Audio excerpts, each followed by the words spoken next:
record now. Okay, we're recording now.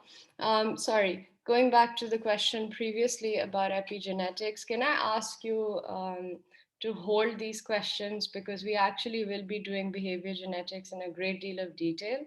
And these will then get answered about what is an epigenetic marker and how can it be transmitted and so on and so forth. So if I could just ask you to hold off on that and maybe keep those questions with you.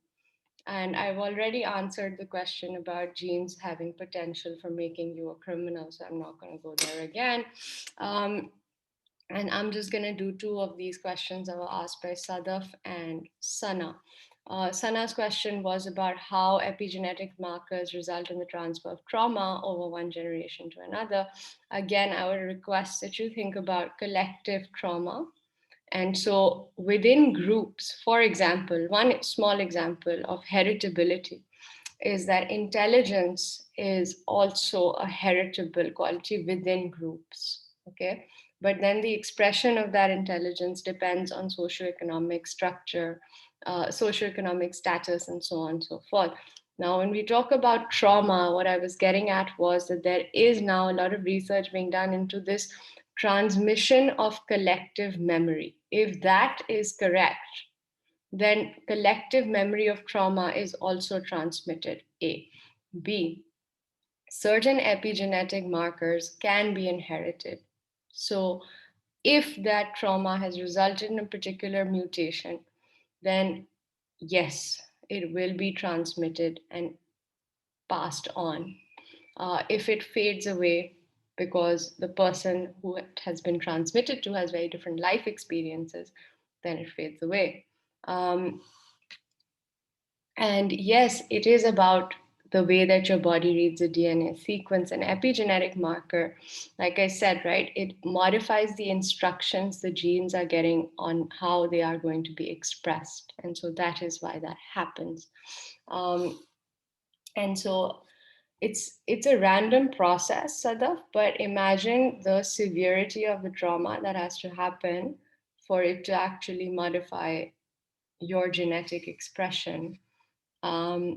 There is a depression gene, but again, does that depression gene activate or not activate depends very much on your life experiences as well.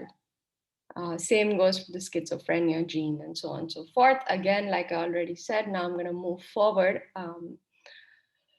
And all of these questions about depression, genetic markers, etc., we're going to talk about them when we talk about depression, which is in week 12. And we're also going to talk about epigenetic markers when we actually study behavior genetics in detail. I will now bring your attention back to this because we actually still need to do research methods and research ethics. So Jyoti, if you were listening, an epigenetic marker is not the result of a happy experience. It has to be a really severe life experience that shakes you. All right. Social cultural approach is all about accounting for the context of an individual. And this is very much what we've been talking about actually from the beginning of today's class, because you guys have been talking about, for example, can criminals be born? It's all about the individual norms and values of a society, as well as the personal context of an individual. That's what the social cultural approach talks about. It talks about how the norms, the values, the social institutions that you're surrounded by, and you being you as you exist within a particular subculture, which is situated within a particular larger culture, right? And how those sort of layers of your context act upon you.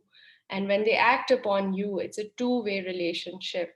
That's a good way to look at it. It's a bi-directional relationship, which means that you, for example, one of your personal factors is your parents, right? You interact with them, but they also interact with you. Okay? If you, let's say, have a fight with your mother, it's not just you who's going to be upset, right? So is your parent. So one example is, let's assume you want to go out and your parents say, no, you can't, okay? And you have a fight with them. And as a result of that fight, you're feeling extremely angry and maybe a little rebellious. And they're feeling really disappointed and really upset that, why is our child not listening to us? And so what has happened is that your behavior has had an impact on them, just like their behavior has had an impact on you.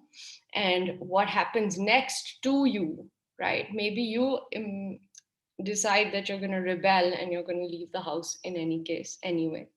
And if you do that, then a whole other series of events happens, right? So point is, it's not like you exist in a vacuum. You don't exist in isolation.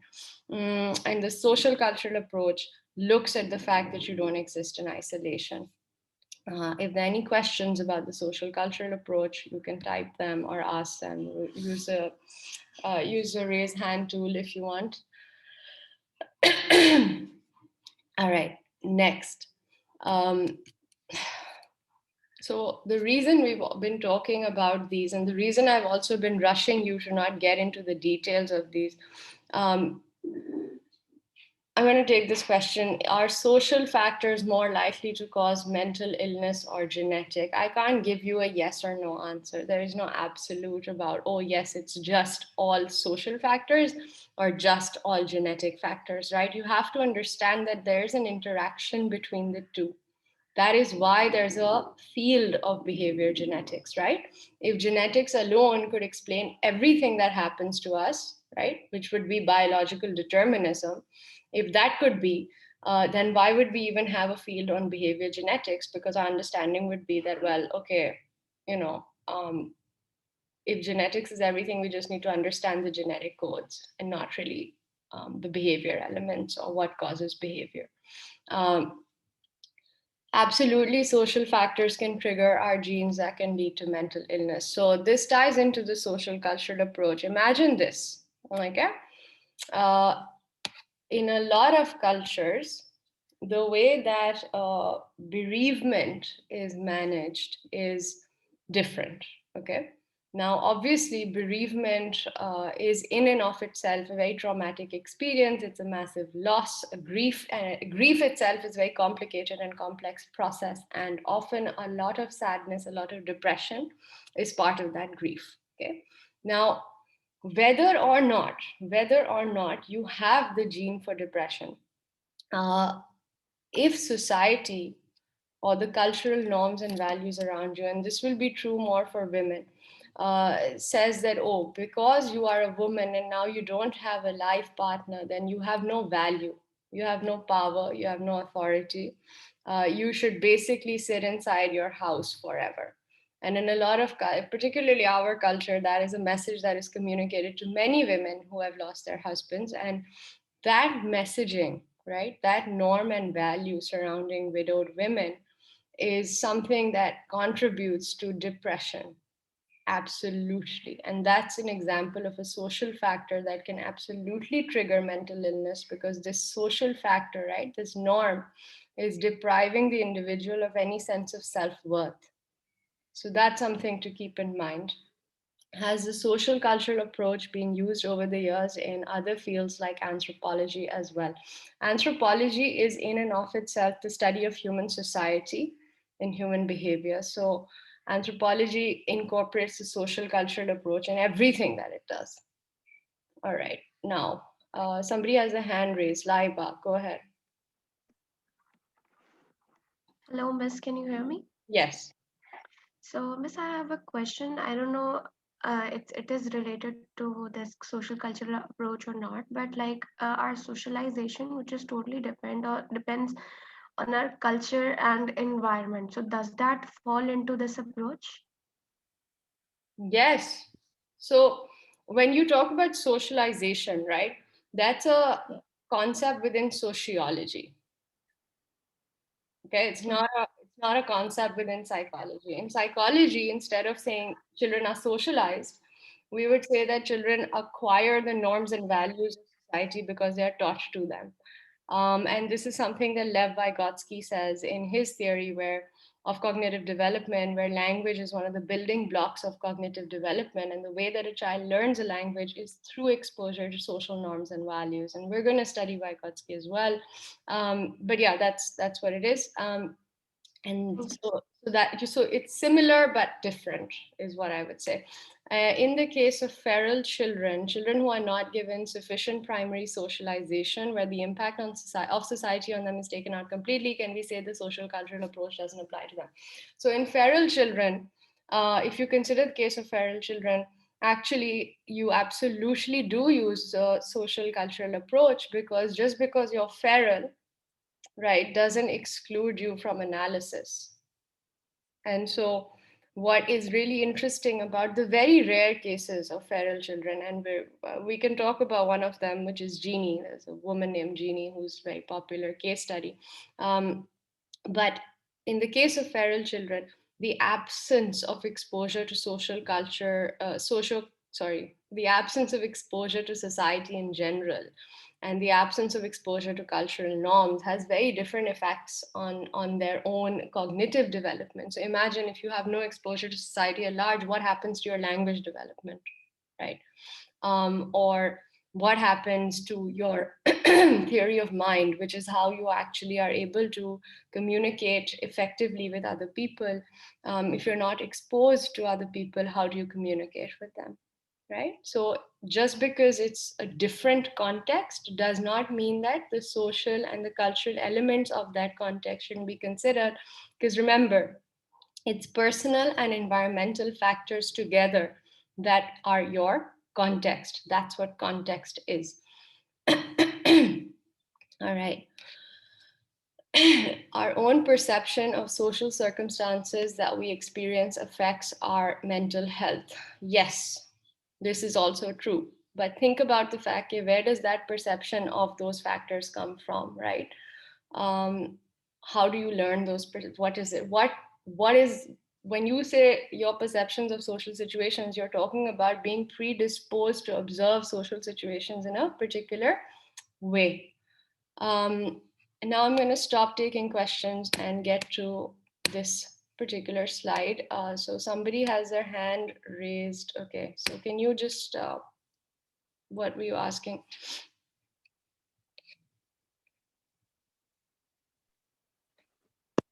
Good morning, ma'am. My question is that pertaining to religious extremism and manipulation. So my question is that is it a hereditary traits or it is a depression or a psychological disorder? Especially in a case of blasphemy, even there are the people tend to kill someone, and this intolerance behavior even occur on community scale level. So and another secondly, especially in case of women rights. So my question is that what are the factors? Is it a or disorder, or you can say it's a social behavior that people own due to this society? I think it is. I can't say it's I can't say yes, absolutely it's a disorder, or yes, absolutely it's a social thing, right? Because you have asked me about five different things. You asked me about um, women's experiences. You've asked me about religious fundamentalists or terrorists or extremists. You've asked me about depression. So I'm sort of, I'm sorry, I'm a little unclear, but I think what you're trying to get at is exactly what we've been talking about. Okay, what is the relationship of your genetics to your being predisposed to, let's say, or not even predisposed, that's not what you asked. You asked, okay, what is the relationship of genetics to all of these sort of antisocial or, let's say, difficult slash painful experiences? And you have to then consider the social cultural approach. You are not born a criminal, but if you are not given what you need to survive and grow into a positive, healthy human being, then you will not be able to, let's say, take your aggressive tendencies, your antisocial behaviors, and channel them into more positive outlets. So it's kind of a combination. And when you talk about religious extremism, you have to consider, and especially also refer to blasphemy. There are lots of things that are responsible. You can't just boil it down and say it's just, biology. That's not the case. Our society is ill. Our society is sick, um, because we are not educated. We don't think about anything. Um, we digest information just as it's given to us. We don't ask questions. We're told that asking questions is bad. And you have to consider that all of those things contribute deeply, deeply, to the misogyny, to the sexism, to the terrorism that you see. It's not just the lack of education, it's also the lack of quality education, which is such a massive part of it. But then, of course, some people are predisposed to violence just because the way that their genetic makeup has interacted with their particular context has created room for that to happen. So please don't take these as absolutes, and consider the relationships between things. Um, and I think all of your questions about these, and I love that you have asked so many questions about genes and behavior. Mohammed Abdullah, you were like half an hour late. Can you please mute your mic at the very least? Thank you. All right. So when I love that you're asking these questions about, is it like, can you just be born to this, or can you just be uh, brought up to be like this? And essentially, what your questions boil down to is that, am I the way I am because of biology or the environment? And so if you look at this really neat little slide, um, you see this, right? So the biological approach is very heavily reliant on seeing nature as the explanation for everything that we do and everything that we feel. On the other hand, psychoanalysis, unproven, not evidence based, but still is a nature based approach because it says you're born with these drives of sex and aggression. And so nurture has a role, and that's why it's a little bit not completely on the left, right? Um, this nurture has a role, but it basically just interacts with what you already have. On the other hand, right in the middle is cognitive psychology that says, okay, the biology element is that you have this organ called the brain. However, the environment element is that the environment acts on the brain and changes the physical structure of the brain. And that is how we think and learn and function. And then more heavily dependent on the environment or on nurture is Maslow, as well as as well as Carl Rogers, who are both talking about the influence of the world around a person on that person's ability to grow positively, and also, of course, how they see themselves, which is a self concept. Behaviorism is completely about the environment. Remember that it was much later that Bandura said, hey, wait, we actually don't just randomly just imitate things. We think about the things we're seeing and then we kind of replicate those behaviors. But for the most part, behaviorism is very much focused on the fact that all of your behavior comes from your environment. And so it's completely nurture based, right? So this is sort of a spectrum of approaches. They're all also very interconnected in certain ways. And that's something that as you move through this course, you'll be able to think through that. Um, and the last thing, again, this is why I was asking you to hold on to your questions, is because at the end of the day, when you're looking at any behavior or mental process, you go through these three layers of analysis. Very important. You can't just focus on one, right? You can't just say, I'm only going to look at the biology. You have to look at mental state. You have to look at the influence of society, at the influence of culture, because they act together, right? So, for example, biological influence, a genetic predisposition. Okay. That genetic predisposition to what? It might be a genetic predisposition to fear of the dark, actually. And that leads to you learning a fear of the dark. And once you've learned that fear of the dark, maybe in your society, in your culture, men are not supposed to have a fear of the dark. And so your behaviors when you're in a dark room are completely out of whack because you really can't, like, you don't know how to express your fear, but you have this fear, and the fear might just become a complete full-blown phobia, right? And so doesn't you have to see like there's a relationship between each of these. And that's a relationship that we really need to consider. And actually, our next piece for this class is supposed to be research ethics, and then we're supposed to today do biology as well. Just a little bit about neurotransmitters and getting sort of familiar with the brain. So we're going to go right ahead with that while I manage that slide shift. Can I ask you now if you have any questions, type them in the chat box. I'm going to open up the next presentation.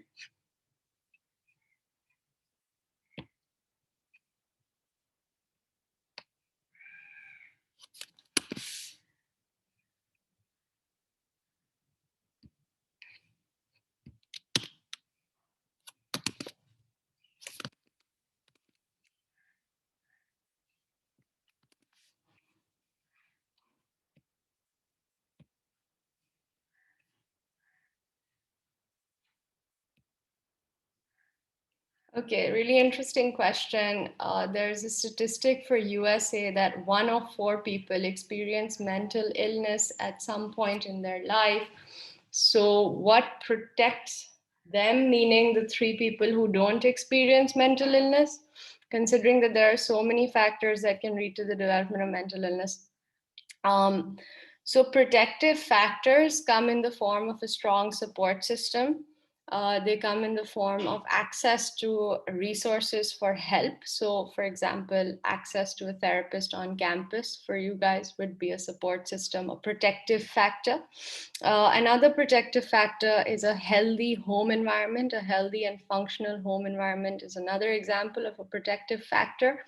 Another protective factor is having your own sort of sense of self-worth, or having higher self-esteem is a very protective factor. Another protective factor, which is related, by the way, to having support systems, etc., is to have resilience, right? Resilience, I've talked about it a little bit before, is like your ability to adapt to a changing situation. And that ability for adaptation does draw on the people that you have in your life for support. Desensitization to certain things, I don't know if I would consider it a protective factor, because I would want to know what caused the desensitization, where it came from. Also, is it desensitization or is it simply a temperament that is not very reactive? Would be a question that I would ask. So I'm not sure. Also, some exposure therapy for phobias, for example, teaches desensitization as a coping mechanism. So I think the question is a bit broad, I don't know, but this is what I can offer to you right now. All right. So research methods and ethics. When we talk about research methods and ethics, remember that we're only talking about the ones used in psychology. And what we want to see today is, why do we need to study research methods? Well, for one, every course I think you take in the social sciences will include a little bit about research methods, because you need to know how to understand the studies that you refer to. And remember, right, a critical analysis of a theory, a critical analysis of a study, of the results of a study is really important. Now, when we are trying to figure out how to do research, right, the how, we kind of think through the types of research methods. So there are certain research methods that only focus on understanding the relationship between different factors, right? So the example here is very simple. When it's hot outside, the factor is temperature, and you see that people also tend to stay indoors. So their social behavior is affected. But you're not saying that the heat is the reason that people are staying indoors. You're saying that the hotter it is, the more people stay indoors, right? So if you've in math, if you've ever done positive and negative proportions, correlation, something, I think it's proportionate. inverse proportions and whatever, positively inverse proportion. I'm not going to give a math example, sorry. But basically, this is not establishing a cause-effect relationship. It's simply saying that there is a relationship whereby when X is high, Y also rises. When X is low, Y also decreases. You can't say it's causal, because what if people are not staying indoors because it's hot? What if people are staying indoors because there are maybe not that many social activities happening? You don't know. Second, descriptive research methods simply say, okay, what happens, right? Or how does it change, right? So it's very qualitative. It's all about, case studies and using surveys to triangulate with those observational studies and so on and so forth. So let's say I wanted to figure out, how does racism impact the academic outcomes for minority students? For me to do that, I would say, well, okay, I'm going to do a 5-year case study. So I have like a long period of time from which to draw data for analysis. And I say, well, you know, I'm going to go into this classroom and I'm going to observe these high school teachers and their students. And I'm going to make like detailed descriptions of what I see in this classroom.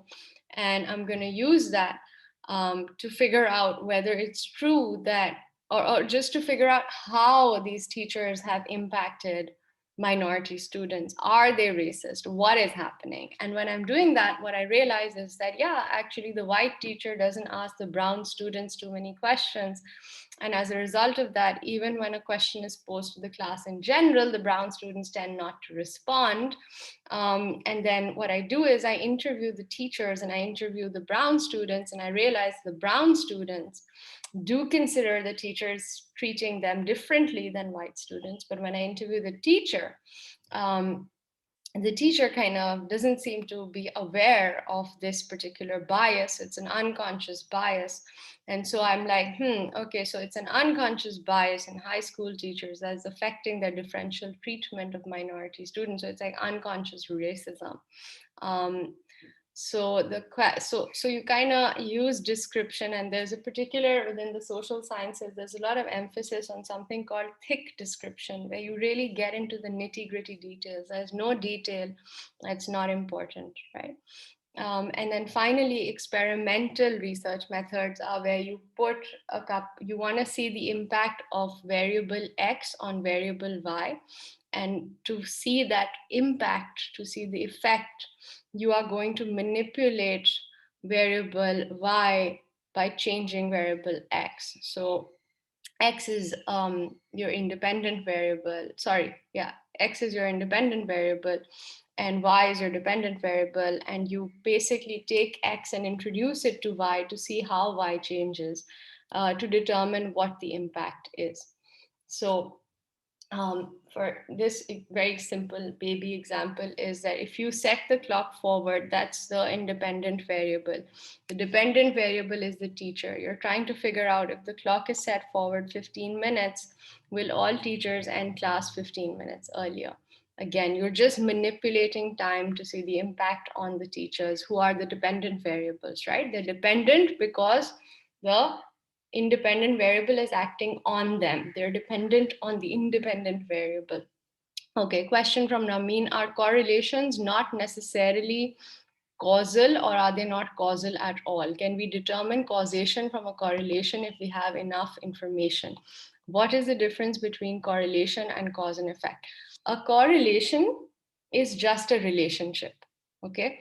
You know that there's something between these two factors. You just don't know if it is a causal relationship, okay? And it, because you're only looking at a correlation, you're not establishing cause and effect at all.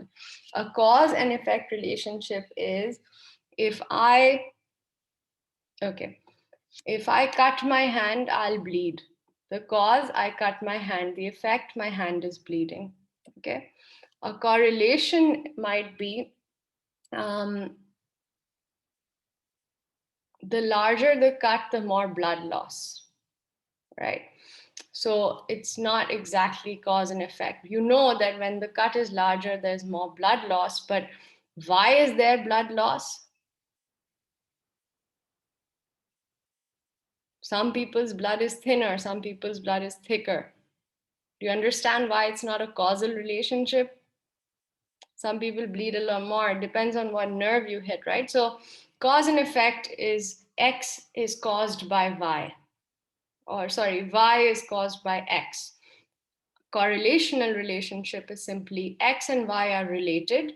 When something happens to X, Y also tends to be changed in some way or the other. That's all. Okay.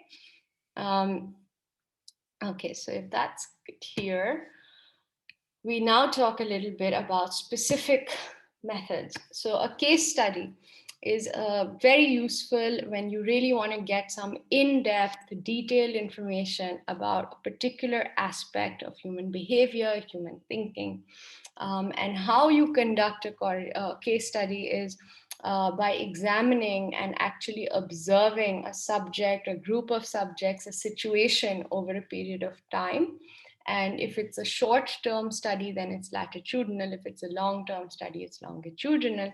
And this is very helpful to determine, like I said, God is in the details, right? So you really pay very close attention to all the details as close as possible. Now, the downside of case studies is that they can't always be generalized, right? But that doesn't mean that the findings of a case study should be dismissed. Why? Because again, the wealth of detail available in a case study is so great. It's so much more than you can generate in an experimental setting or even through a survey or a questionnaire. Because case studies have extensive observation, right? It's extensive. It's not like within a limited sort of short time. And so when you have a case study, you should consider what the findings are telling you and figure out how they point you in directions for further investigation. So one example I can give you of the value of case studies is that a lot of case studies exist about the relationships between white teachers and non-white students.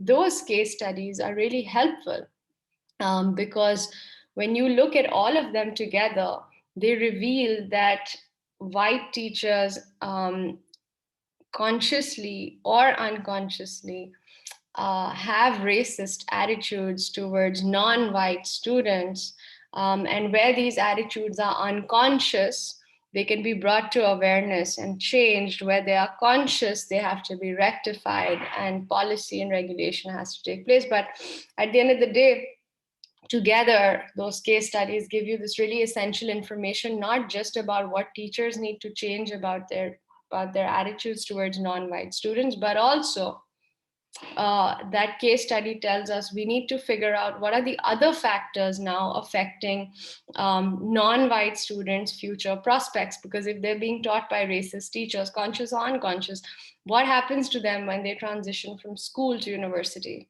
right? And what are the factors impact? Does the racism of the white teachers mean that non-white students don't really think as seriously about college? Do I want to study that? Maybe, yeah, maybe I do.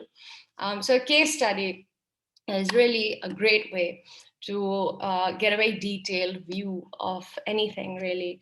But within psychology, obviously, we focus on behavior and we focus on attitudes. And racism is an attitude. So that's why I gave you that example.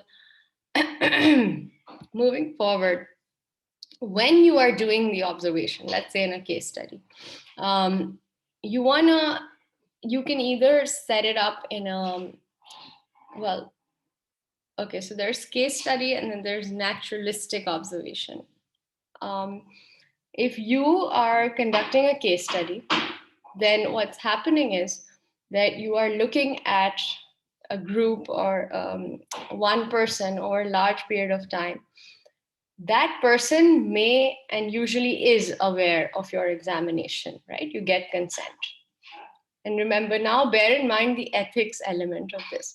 So when we talk about naturalistic observation, it means that you simply situate yourself in a natural setting where your subject or group of subjects is likely to be, and you simply describe it. Okay, that's all you do. And you kind of just want to see, the animals in their actual setting, sort of thing. So think of like the stuff they show you on National Geographic. What is that? That's basically naturalistic observation. The cameras are set up, they're in nature, right? A lot of now National Geographic actually just plants cameras in the ground. And then those cameras just record the animals as they exist, as they are. And naturalistic observation is really useful because sometimes there is an observer effect, right? If you know you're being observed, you're likely to possibly act differently.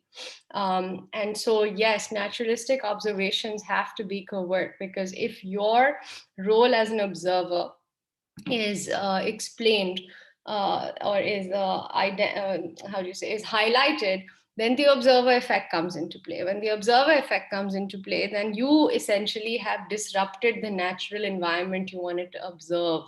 So you kind of, and that's why the ethics of this are really iffy, and I'll talk a little bit about this.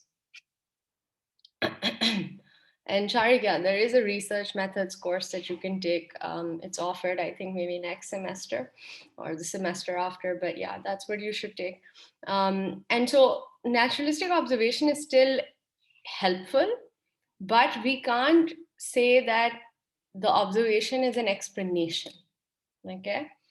What I mean by this is that if I observe on Facebook that after 3 a.m. or at 3 a.m., most of the people online on Messenger are 17 years old.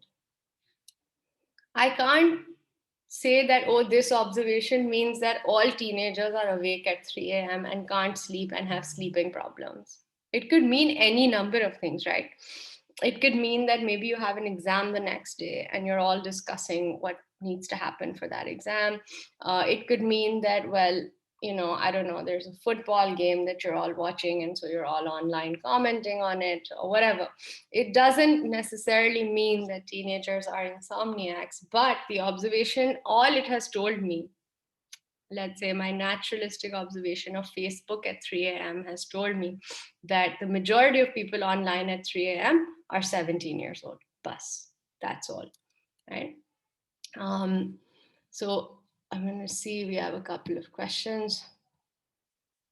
Participant and non-participant observation is an option. Yes, absolutely. Absolutely. Participant observation is when you're part of the setting that you're observing, whereas non-participant observation is basically naturalistic observation. Now, as you might have already been thinking, case study alone or just naturalistic observation alone does not give you enough insight. You have to check your assumptions, right? Because at the end of the day, when you're basically just recording all your observations, they're your observations. They're informed by your assumptions, your value judgments, your perceptions, your lived experiences. So basically, all of your subjectivities come into that observation, whether it's participant observation, whether it's naturalistic, whether it's a case study.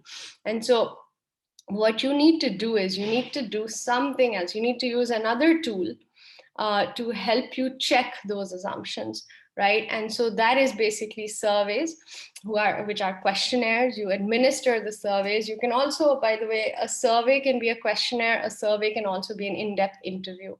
But just think of a tool that uses questions to illuminate and describe whatever the behavior attitude is that you are trying to shed light on.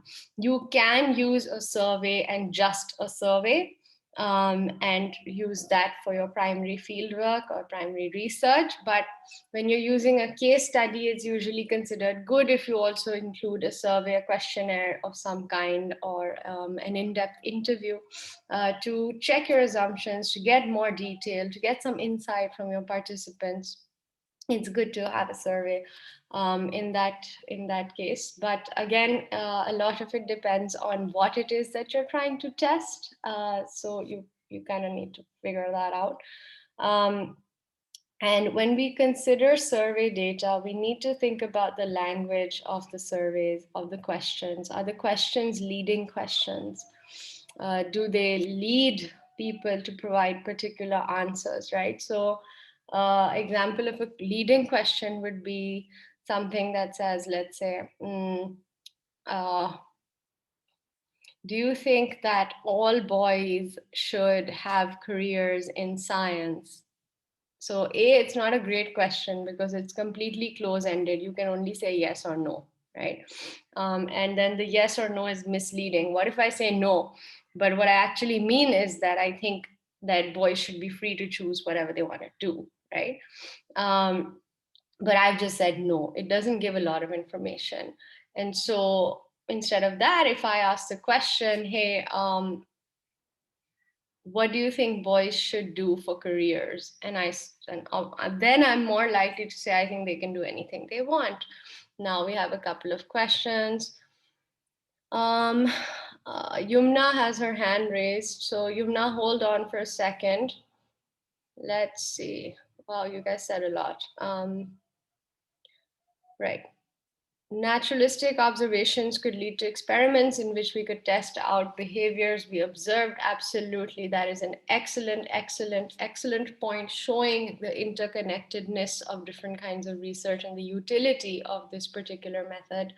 Unlike an experiment, we cannot make any conclusive statements that are generalizable. This is a stream of consciousness question. I'm not sure what it is that you're talking about. Unlike an experiment, we cannot make any conclusive statements that are generalizable from what?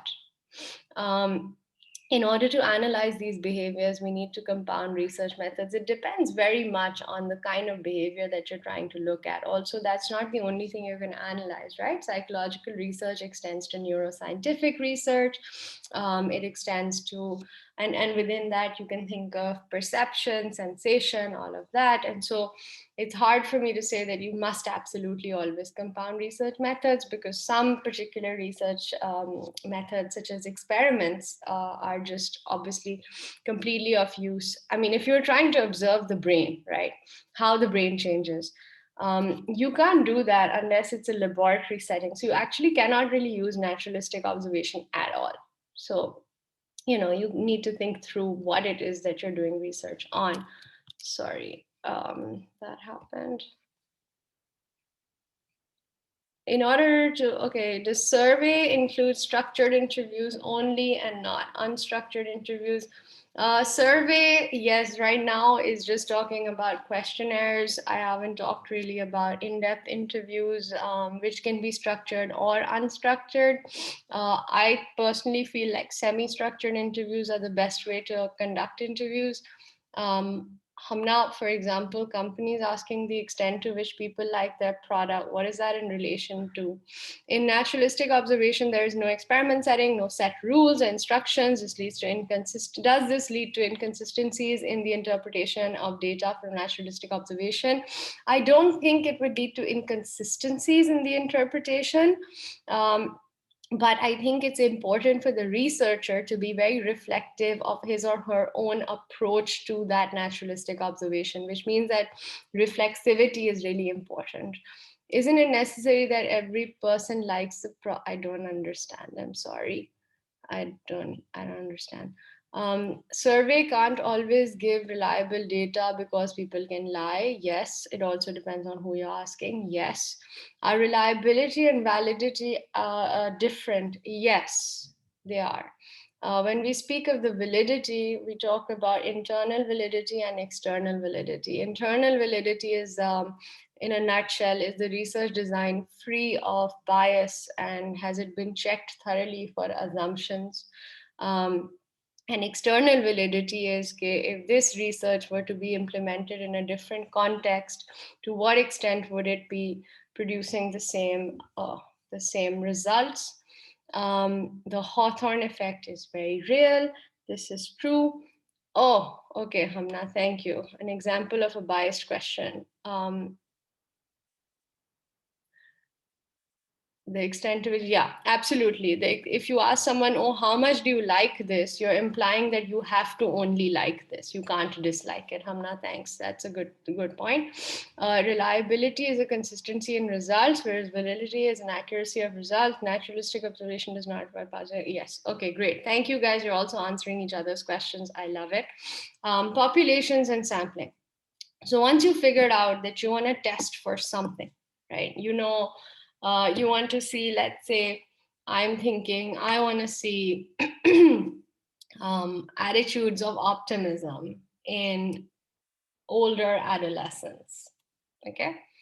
And then I say, now what kind of older adolescents do I want to look at? And I realize I want to look at older adolescents who are currently getting an education. And I'm like, okay, now where will I find these students? Now I'll say, okay, well, I'm looking at older adolescents getting an education who must be 18 or 19 years old. So they must be university students in Karachi.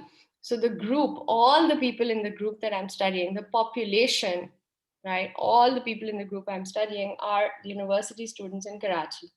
These can be students from IBA, Zabist, IVS, Ikra, Habib. From within that, I decide that I can't possibly conduct a survey, a case study, or anything of the hundreds and thousands of university students in Karachi. Can I? No, I cannot. So what am I going to do? I'm going to choose a group from within that big group, right? That little group that I pick is my sample. Okay. Now, important thing for my sample to be useful to me is that it has to be a representative, meaning it should have a random member of each of these universities within it. Okay, a random member of each of these universities. So the way I'm going to choose that sample, the way I'm going to choose that subgroup has to be completely randomized so that my biases do not unconsciously or consciously become part of the process, right? So there's transparency. Also, it prevents my results from being biased at the get-go, right? Or my approach from being biased at the get-go. And you guys are still asking on surveys. Great, you continue. This is very good. Anyway, you have to have a representative sample. So that also means your sample has to be large enough. Okay, so for example, I want to study optimism in university students in Karachi, and then I draw a sample, a random sample, and I draw it from, I get one student from IBA, one from Zabis, one from Ikra, one from Habib. So I have 5 students from all of Karachi. And, I conduct a questionnaire, and, of those 5 students, 4 students say that I'm very optimistic. Now I publish my results, and I say in my results that based on, a survey conducted with 5 university students in the city of Karachi, we can determine that, oh, university students are generally more optimistic. Does this make sense? No, right? Um, your sample size has to be at least 5%. And that's why you kind of need to, exactly, the sample is too small for the results to be generalizable. They can't be generalized because the sample is too small.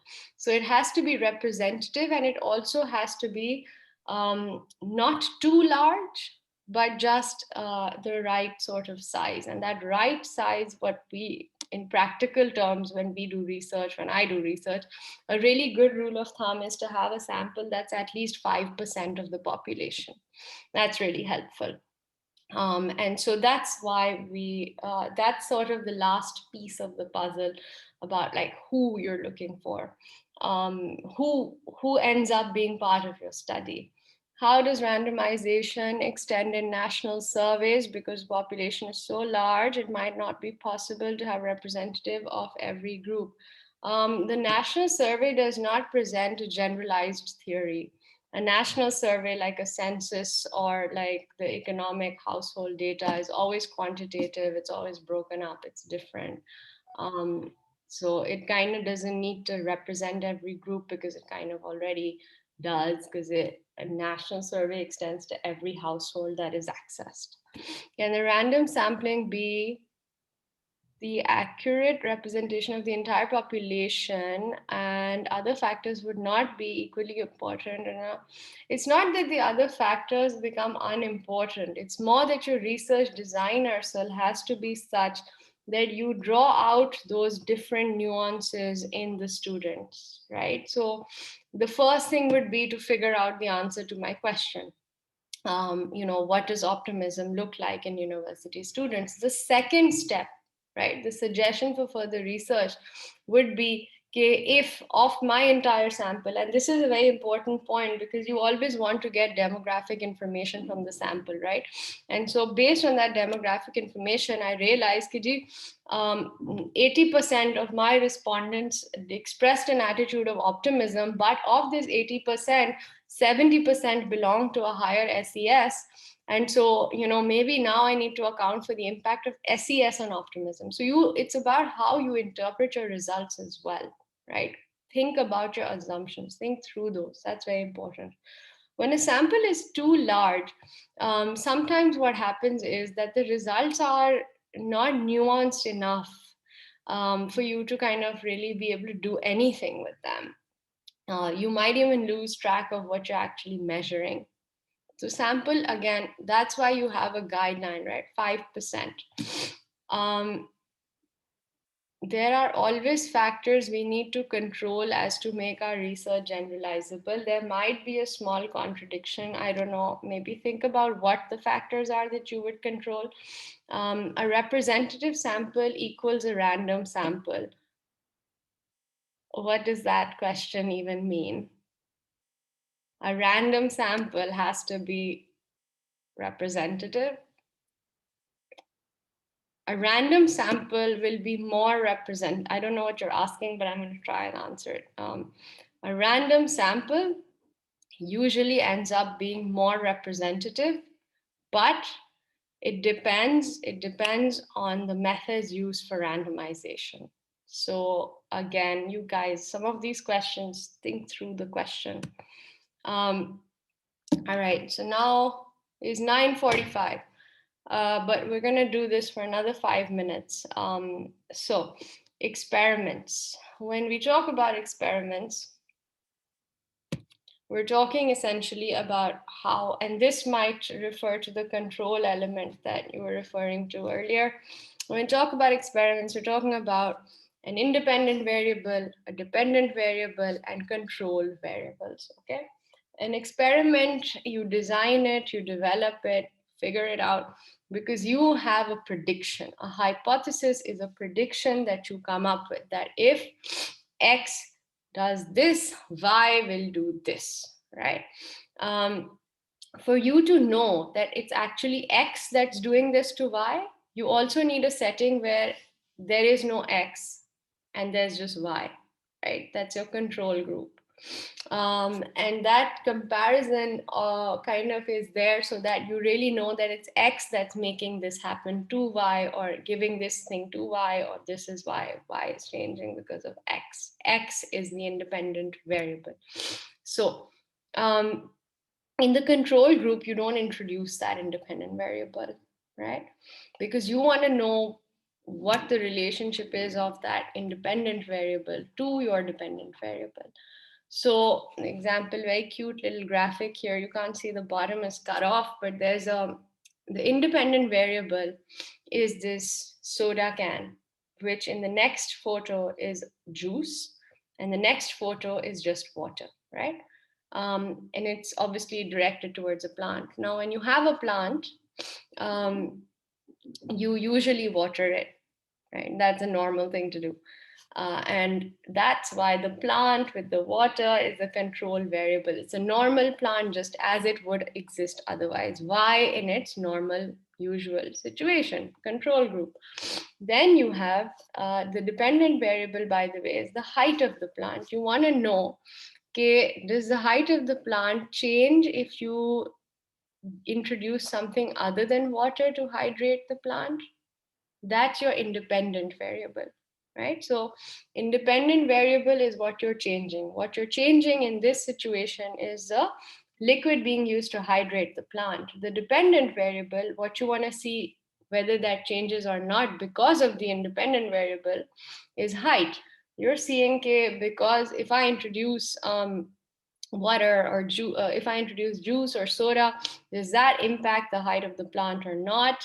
And so that's sort of what I'm looking at. And then obviously for me to know, suppose I do this, okay, and suppose I replace my plant's usual watering can water with Diet Coke. And every day I give my plant Diet Coke, and I see that actually my plant has become 2 inches taller. I don't know if it's because of the soda or if it's just because there was great sunlight. The only way I will know that, okay, yes, it was the soda, is if I have an identical plant in the same, right next to this plant, right, exactly same environment, that is not getting any soda, that is getting water as it usually does. And if that plant also grows 2 inches, then obviously I know that it's not the soda. Okay, it's just the sunlight. um, so that's an example of, like, very basic example of an experiment. You guys obviously have questions. um,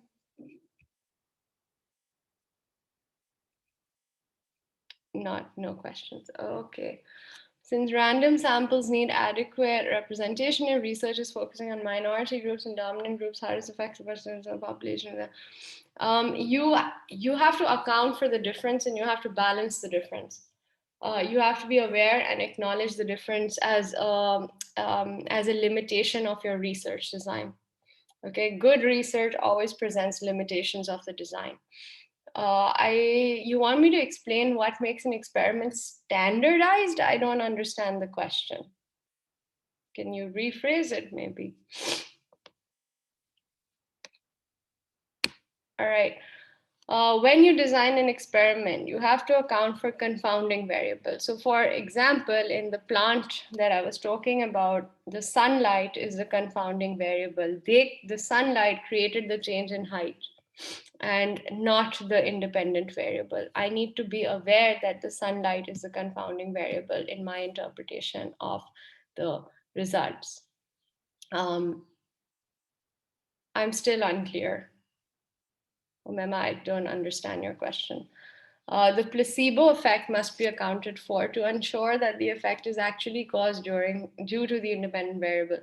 The placebo effect in this case would be, well, if for the plant would be, what if I am not actually, well, I can't give this placebo effect in the plant. So a placebo effect is that I give you a blue pill and I tell you that this is a painkiller, but actually it's just a sugar pill. And when you get this sugar pill, you take it and your headache goes away. That's a placebo effect. It's not actually the painkiller, it's just a sugar pill that you got. You got a placebo. But you still acted on this.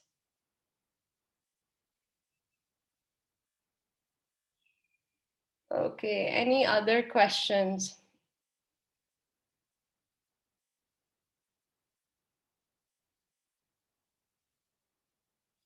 Remember, if you're talking about what makes an experiment replicable, is that what you're talking about? I'm not sure.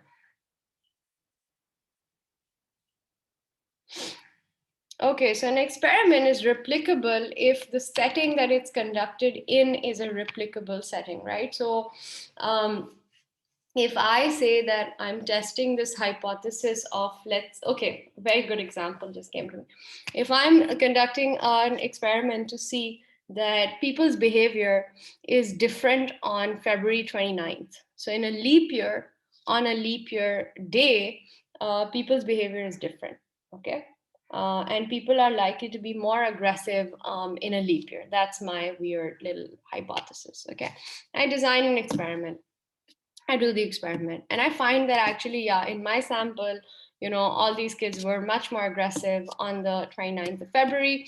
And then the next year, and obviously I need to now see what happens when there is no 29th Feb. So I then next year just observe people and I find that, well, actually, they're not as aggressive.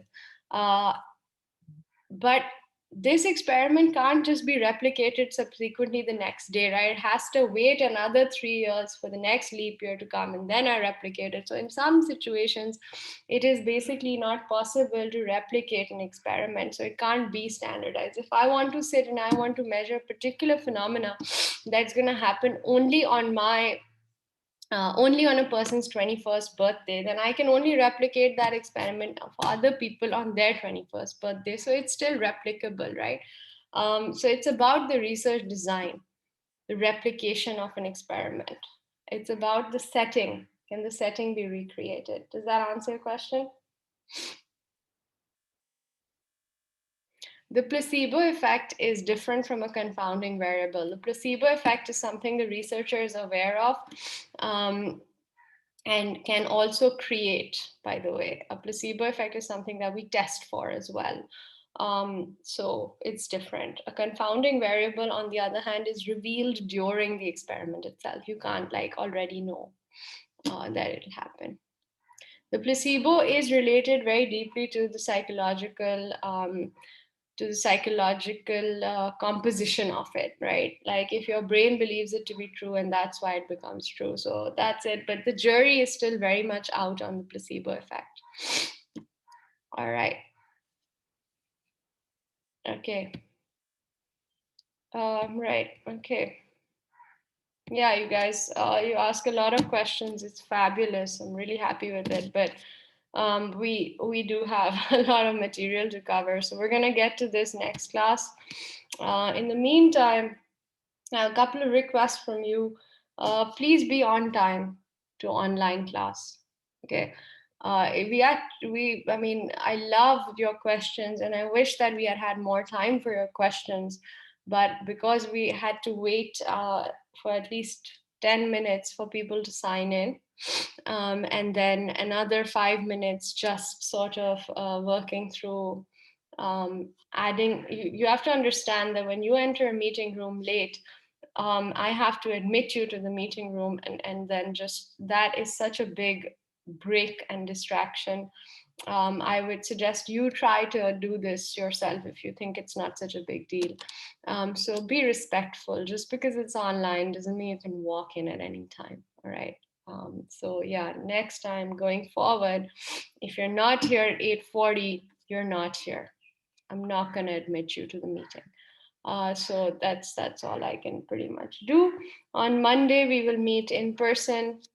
And if you want to sign in online, of course, go ahead. Please do remember to email me your class participation. That's something you should just do because I still don't have a TA. So just do that, please, for me. And thank you. If you have any questions, sorry, somebody has their hand raised live. I'm sorry, you've had your hand raised for a while. What? No, no problem. No problem, Miss. So, Miss, basically, I had a question regarding the experimental research method. Basically, my question was that can the research method, the experiments be like biased? Because what I have read in my previous psychology in my intermediate is that there is no chance of extraneous variable. Sorry, so there is no chance of kind of extraneous variable because experiments usually एक setting पे conduct होते हैं तो if they can be biased, how, like? So you're asking two questions, right?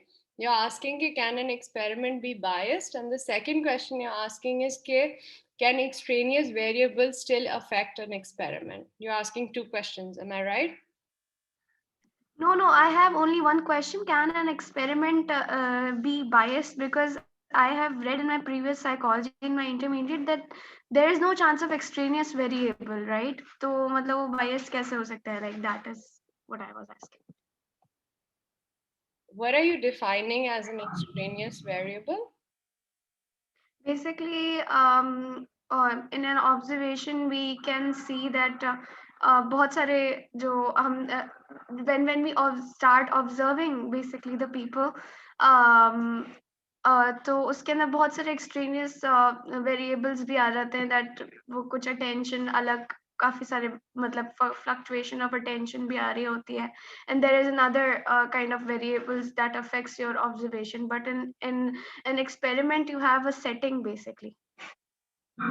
Yeah, okay, I understand what you're saying. I think you're asking, can the researcher's own bias and own sort of shortcomings, Hmm. human errors, completely Yeah. eliminated because you use an experimental setting in a lab, right?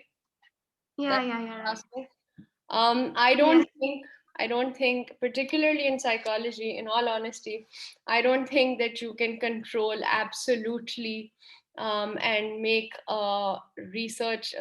make an experiment completely bias free. I don't think that's possible, because at the end of the day, even your hypothesis, your prediction, is being informed by some bias that you do have, whether you're conscious of it or unconscious of it.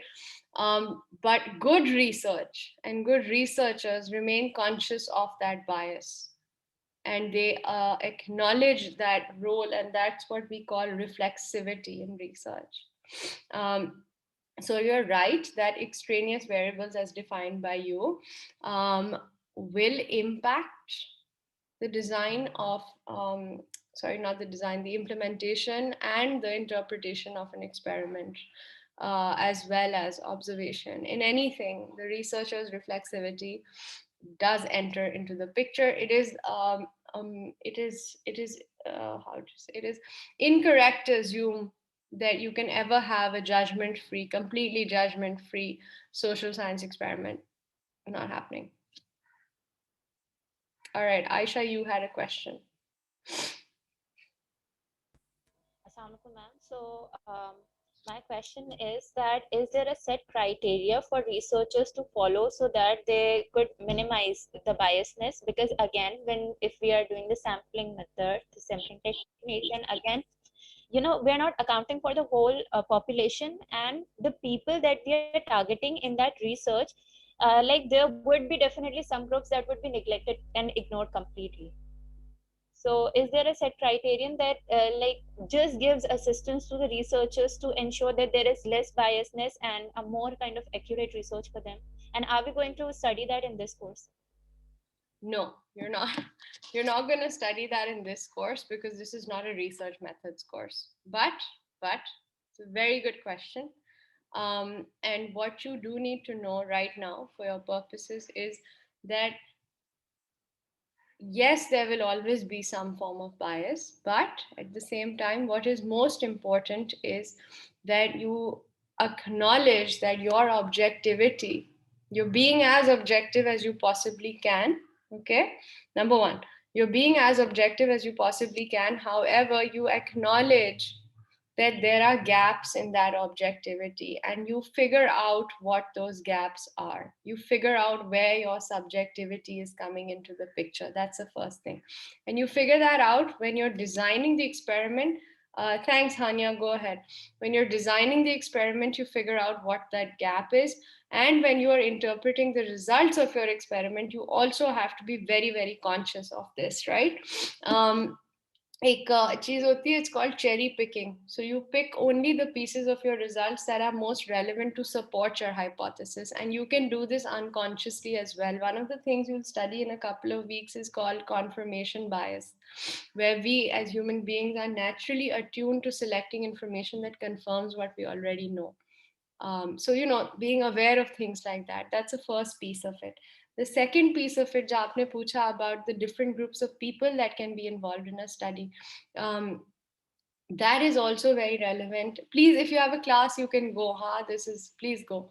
Um, please go. And if you have a, sorry, if you're choosing groups, right? If you're choosing a sample, once you have randomly selected your sample, you do need to check your sample for representativeness.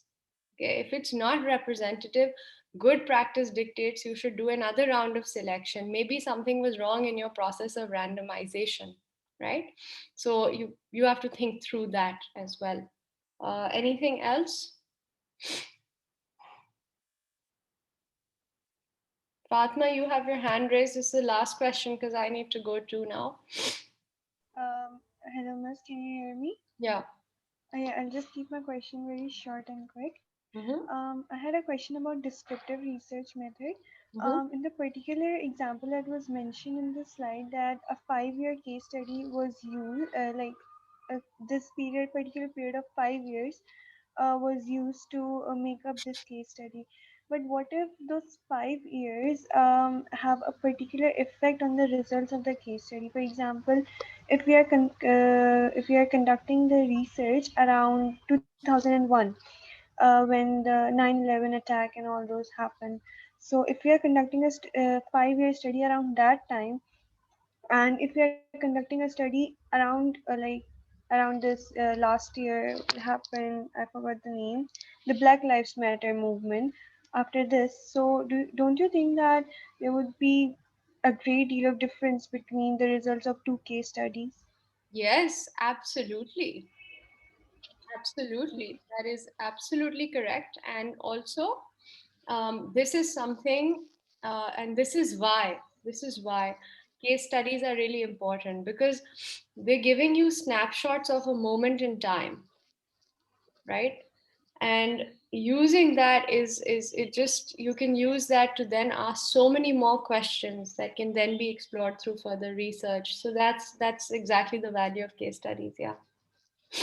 Okay, thank you so much. The chat, by the way, this question Sharik has asked, the chat is not always available to me. So I would ask you just copy paste a bunch of your questions and just put them in an email across to me. That's all you need to do.